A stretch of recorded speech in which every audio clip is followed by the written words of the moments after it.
Hi friends, welcome to my channel study with nature. ఈరోజు అయితే నేను సామెతల నుంచి ఒక వాక్యాన్ని మీకు ఇస్తున్నానండి. సామెతల్లోని ఒక వాక్యం.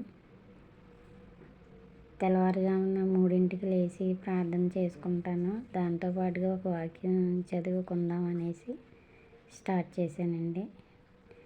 జ్ఞానము లేని వారికి బుద్ధి కలిగించుటకును యవనులకు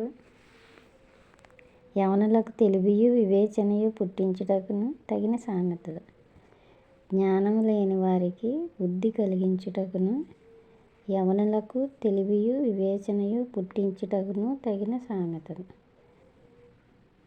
జ్ఞానం లేని వారికి బుద్ధి కలిగించుటకును యవనులకు తెలివియు వివేచనయు పుట్టించుటకును తగిన సామెతలు. బాయ్ అండి.